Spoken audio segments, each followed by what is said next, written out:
Long ago, in the heart of a quiet kingdom called Ekun, a barefoot boy walked the dusty roads. His name was Tunde, and he had no family, no home, and no name to be called with pride. He lived by the old shrine at the edge of the village, where birds cried louder than humans. People walked past him like he was a shadow. He ate all leftover yam peels, drank water from the river, and spoke only to the trees. Yet in his eyes burned something strange, like the sun had kissed him before leaving the sky. Tunde watched everything: the king's guards, the market women, the drummers. He didn't beg, he didn't steal, he only watched quietly. And people began to whisper, "That orphan boy, there's something different about him." But no one dared to care too much. After all, he was only a poor child of nothing. One Harmattan morning, when the wind blew dust like a curse, Tunde stood on the hill above the palace, arms stretched wide. Children laughed at him. "Why are you dancing with the wind, mad boy?" they shouted.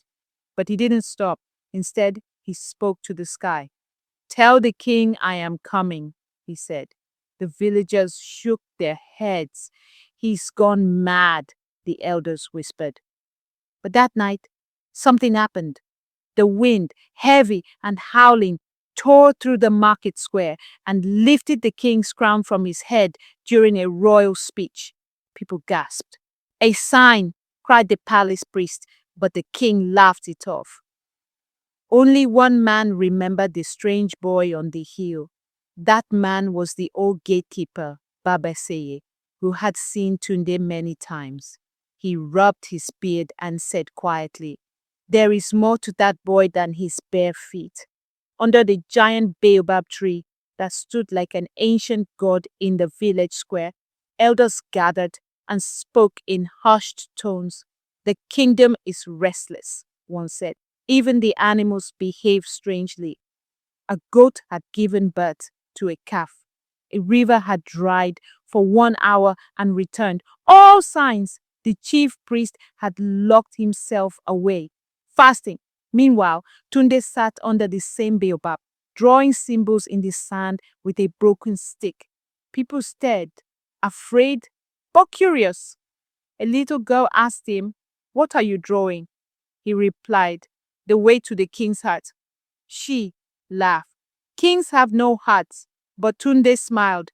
"Even stone melts when the fire is right." That same day, a messenger ran from the palace. "The king seeks a dream interpreter. A voice has been crying to him at night." Tunde looked up and whispered, "He heard me." King Adeyemi sat alone in his royal chambers, eyes wide open. Every night for the past 7 days, he had heard the same cry echo through his dreams. A child's voice weeping, calling, "Find me, I am the one." The palace walls were thick, guarded by charms and soldiers, but the cry slipped through like smoke. No one else heard it. Not the queen, not the guards, not even the dogs barked. But the king woke each time with tears on his cheeks. "What do you want from me?" he shouted into the silence. He summoned diviners, priests, and dream readers, but none gave answers that sat well in his heart. One whispered, "It is a child, not of blood, but of truth," and then vanished. In secret, the king ordered his men, "Search the village. Find any boy who walks with wind and speaks with silence."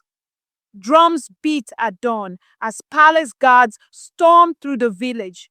"We seek the dream child," they shouted, waking homes and hearts. Children were lined up like firewood. Mothers begged, fathers protested. But Tunde was not found. He was already walking toward the palace, barefoot, his eyes bright like a morning star. Baba Say, the gatekeeper, spotted him first. "It's him," he whispered. "He walks like someone who knows where the rain hides." The guards tried to stop Tunde, but the wind blew dust in their eyes and they staggered.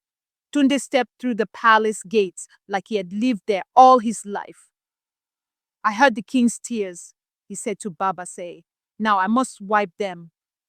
The old man opened the door. Then enter, child, but speak softly, for kings are made of pride. Tunde nodded. Even pride can cry, he replied. Inside the grand palace, with its golden pillars and thick perfumes, Tunde felt no fear. The guards stared. Servants whispered. Who is this? They asked. But the king recognized him, not by face, but by presence. You, he said softly, rising from his throne. You are the voice. Tunde bowed slightly. I am the one who sees your pain, Majesty. The court gasped. Watch your tongue, boy, the queen hissed. But the king raised his hand. His eyes locked with Tunde's, and in them he saw something familiar. Not power, not challenge, but sorrow. The same sorrow he'd hidden since childhood. Where do you come from? The king asked. Tunde replied, From the place you buried your first tears. The court fell into silence. For the first time in years, the mighty King Adeyemi sat down, not as a ruler, but as a man who had just seen his own reflection. The palace grew quiet, but the king's heart beat like a talking drum.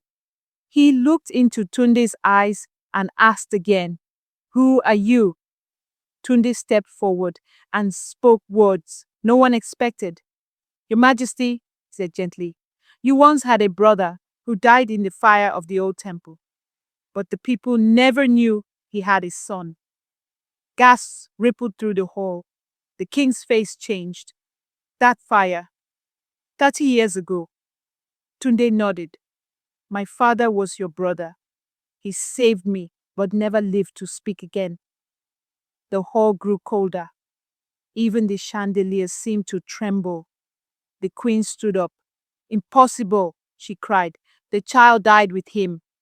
But Tunde opened his palm and showed a half-burned royal pendant. He gave me this as he died in the flames.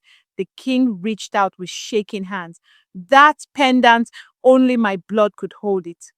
Whispers turned to chaos. The councilmen argued, the guards looked uneasy, and the queen demanded the boy be tested. But the king waved them all silent. Let the truth be water, it will find its own way. He turned to Tunde and asked, Why now? Why appear after all these years? Tunde answered, Because now your ears are open. You cannot sleep. Your crown is heavy. You need to weep. The words struck like thunder. The king, once feared, once adored, closed his eyes. He remembered that fire, the screams, the guilt. He had ordered the temple burned, thinking his brother had betrayed him. But his brother died, saving his own son. A tear escaped the king's eye, rolled down his cheek, and fell onto the cold floor. Nobody moved, nobody dared speak. The tear had done what no sword ever could. It broke the throne, not with force, but with memory. That night, the king called for a private meal. No gold plates, no royal guards, just a quiet table beneath the palace tree. He sat across from Tunde. Tell me, the king asked, how did you survive? Tunde smiled faintly. By watching, by listening, and by forgiving a man who never knew he hurt me. The king lowered his eyes. And what do you want now? He whispered. Tunde took a long breath. Not riches, not power, just the chance to teach boys like me that pain does not mean the end. The king said nothing. He only stared at the boy, whose spirit burned brighter than any fire. That night, the stars above Ekun seemed closer, and the king, once proud and untouchable, slept without the cry in his dream for the first time in years. But the kingdom had only just begun to change. By sunrise, the king made a quiet decree. Tunde, son of my brother, shall sit beside me in the royal court, not as a prince, but as a mirror. The council trembled. A mirror? They asked. The king nodded.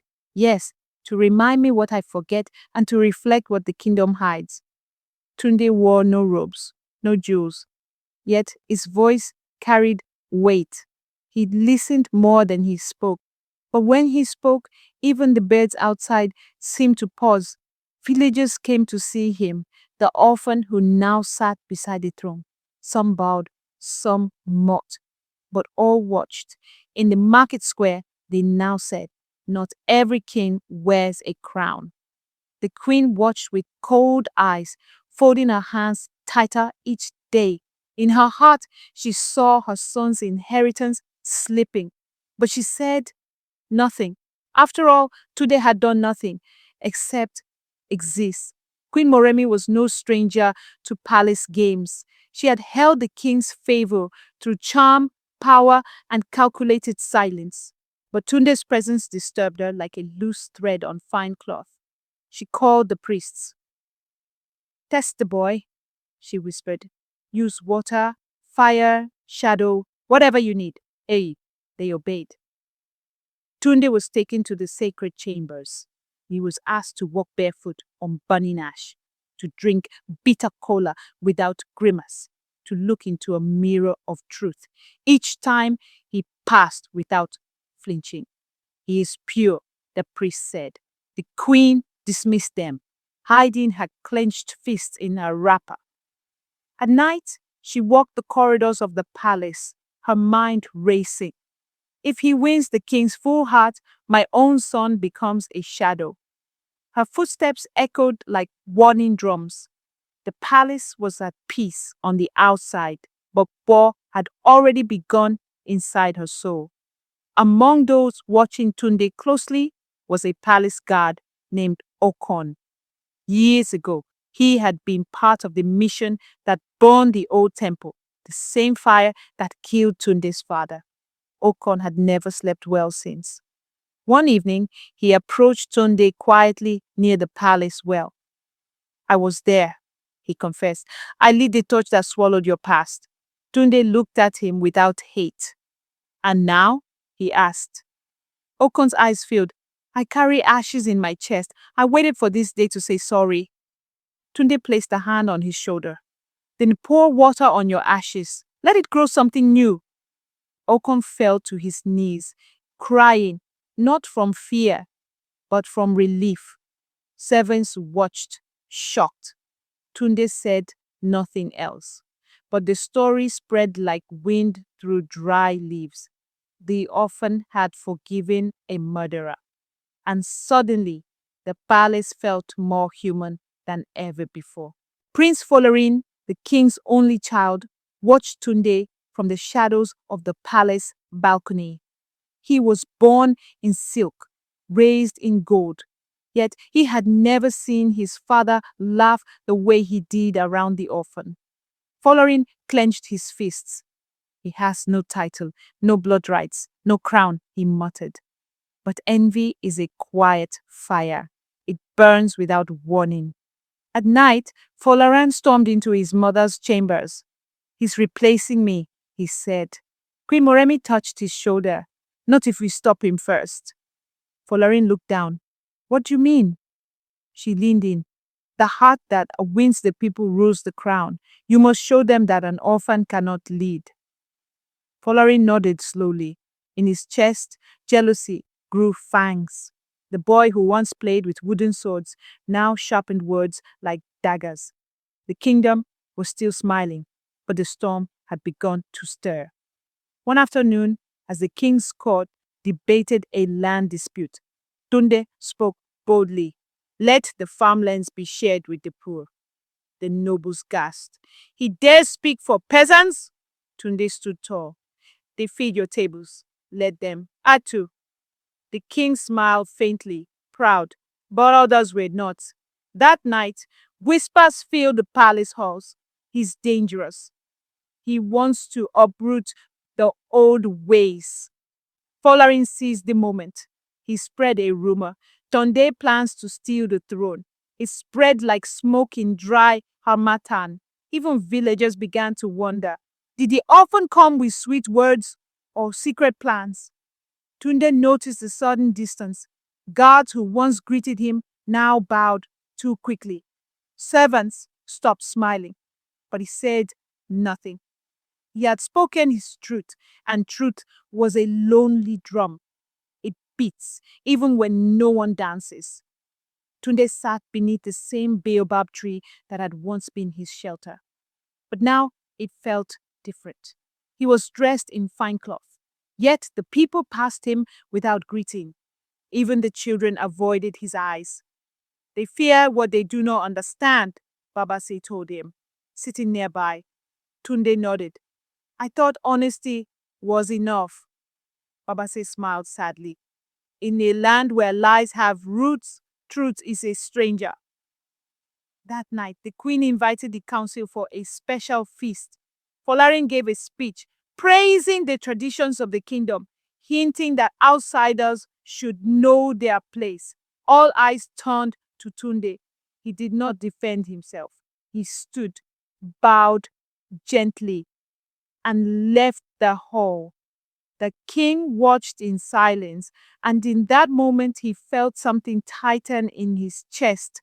The same boy who once brought him peace was now being buried under royal silence. One morning, smoke rose from the royal forest, thick and dark. A section of the sacred land had been set on fire. Guards rushed in, trees burned, animals ran wild, and in the center, tied to a tree, was a young servant, unconscious. Someone had tried to burn him alive. When the flames were put out, a royal bracelet was found near the scene. It belonged to Tunde. The palace shook. He did this, some cried. Jealousy has made him evil. Tunde was dragged before the king, silent, with soot still on his hands from trying to save the servant. But no one listened. Your blood cannot protect you now, the queen whispered. The king looked into Tunde's eyes. Did you do this? Tunde replied softly. I tried to stop it. The room exploded in anger. The king, torn between doubt and duty, declared, the truth must be tested. In Ekun, when judgment was unclear, the accused were sent into the pit of questions, a sacred cave where only truth could speak. Tunde was taken there, stripped of title, shoes, and comfort. Inside the cave, voices echoed not from the mouth, but from the soul. Who are you? When no one is looking, the shadows asked.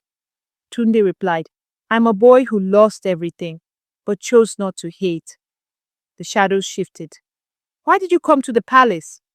To give what I never received, understanding. The cave grew silent. Then came a final question. Would you forgive the hand that breaks you? Tunde, weak and bleeding from the ritual cuts, whispered, yes, because I was once that hand. At dawn he emerged, silent, broken, changed. The priest bowed low. He's pure, they said. But outside the crowd was already chanting, banish the orphan. King Adeyemi stood alone on the palace balcony, watching the people chant for blood. His court urged him, act quickly, Majesty. The people need to see justice. But his heart felt heavy. He remembered his own youth, when he too was blamed, misunderstood, punished. He walked through the palace, down to the garden where his brother once played. He saw Tunde's pendant, now cleaned and glinting in the sun, hanging from the tree. Beside it, Tunde knelt, praying with closed eyes. The king looked at him for a long time, then whispered, a nation that fears truth has already fallen. That night, he made a decision that would shake the kingdom. He summoned everyone, nobles, villagers, guards, and before them all, he said, I have cried in secret for too long, but today I cry in the open. And with trembling hands, he called Tunde his son. When the king called Tunde his son, the courtyard erupted in shock. Nobles gasped. The queen stood frozen. Folarin clenched his fists. The crowd murmured like a restless river. "He's not one of us!" someone shouted. "He bewitched the king!" another cried. But the king raised his hand. "Let no voice be louder than truth," he said. Then he removed his crown and placed it at Tunde's feet. "You don't need to wear this," he said softly, "but I want you to know it's yours if your heart ever chooses it." Gasps spread like wildfire. The orphan boy, once ignored, mocked, nearly burned alive, was now being offered this symbol of power. Tunde stepped back, lifted the crown, and placed it back in the king's hand. "I only came to heal," he said, and in that moment, silence fell. Even those who hated him felt something shift inside. Folarin's anger burned through his chest like 1,000 bees. That night, he met with a group of bitter nobles under the cover of moonlight. "He must go," they said. "He divides the kingdom." Folarin, desperate for his father's approval, agreed. A plan was made to poison the king's drink and blame Tunde. But betrayal walks with a loud shadow. A kitchen maid overheard the whispers and ran straight to Baba Say. By dawn, the guards arrested Folarin and the conspirators. The king wept, not out of anger, but pain. "My own son," he murmured, "lost to envy." He called Tunde to his side. "I was ready to lose you, and I almost lost both." Tunde knelt. "You did not lose me. You found me." The queen turned away, tears rolling down her face. That day, the kingdom learned the heart of a king is not power. It is the pain he carries. The palace gates were opened wide for the first time in decades. Villagers, rich and poor, entered not to bow, but to speak. Tunde sat among them. No throne, no title, just listening. The people told stories of hunger, loss, and fear, and he listened like each word was gold. One woman cried, "We never had anyone to speak for us." Tunde took her hands. "Now you do." The king watched from a distance, his eyes glistening. He had built walls, but this boy built bridges. That night, something powerful happened. Without being asked, the people gathered in the square and sang Tunde's name. They didn't call him prince. They didn't call him ruler. They called him he who heard us. And for the first time in generations, the kingdom of Ekun did not fear the crown. They believed in the voice beside it. Tunde rose early one morning, leaving behind the palace walls. He walked barefoot to the same shrine where he once slept, alone and forgotten. The birds still cried, the river still flowed, but something felt different. Villagers followed quietly, watching. Tunde knelt at the base of the shrine and whispered, "I have not forgotten who I am." He poured palm oil on the earth and broke a kola nut. "To the spirits who kept me, to the wind that taught me, to the silence that held me." As he rose, a gentle breeze passed over the crowd. The old baobab nearby rustled, though no wind touched the others. "Even the land knows him," an elder murmured. Tunde turned and smiled. "A boy with nothing can still carry everything," he said. And in that moment, he was not a prince, not a hero, just a boy who never stopped believing. The king summoned all of Ekun to the royal courtyard. His voice shook, not with fear, but truth. "This kingdom once crowned only those with bloodlines, but today I crown a heart." He turned to Tunde and placed a woven necklace of peace around his neck, not a crown of gold, but one of purpose. "You have done what no warrior could. You made me cry," he said. And then, in full view of his people, the king wept, not from sadness, but release. The tears were not shameful, they were sacred. Even the hardest men lowered their heads. Some cried with him. Tunde stepped forward and whispered, "Tears are not weakness. They are the river that washes kings clean." And with those words, the The kingdom of Ekun began a new story, not of power, but of healing. Years passed. Tunde never wore the crown. He never asked for riches. Instead, he became the voice of the voiceless, the ear for the unheard.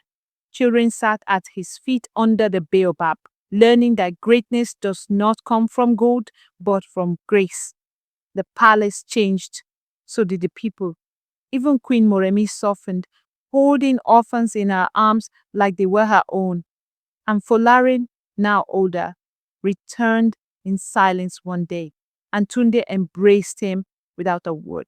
In the market, in the fields, in every hut and every heart, they spoke of the poor orphan who made the king cry, not with pity, but with pride. And so the story lived, passed from lips to ears, fire to fire, because sometimes it takes a boy with no shoes to walk the road that leads the kingdom home.